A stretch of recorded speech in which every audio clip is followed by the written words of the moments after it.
Okay, this tutorial is going to show you how to get a quick, nice footer on your website if you're struggling with it. So first thing first, if you have a footer and it's ugly no matter what you do, let's go ahead and get rid of it to start. So click on Edit Page up here, and this is going to take you into the back end of your site.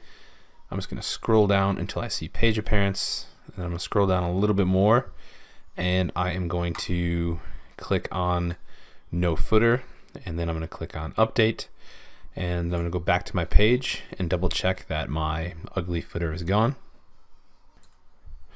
Once it takes me back to the page, scroll down, and you can see there is no footer down there.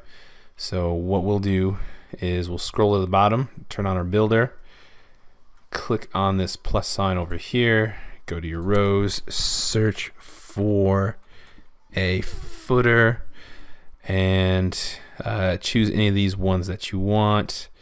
It doesn't matter which one, and you drop that in, and you're going to have a nice little footer on the bottom of your website. So change all that around, maybe pick something a little bit more elaborate than that. If you want to get rid of these two little text boxes right here, I'll show you again how to get rid of those. So we're going to save that. We are going to X out of here. We're going to go to our Themify settings. And once we get to there, we're going to go to our theme settings, and then your footer text, and then you're just going to hide footer text 1, hide footer text 2, and click save, and that's going to get rid of those. So that's going to be a quick little easy fix if you're struggling with your footers.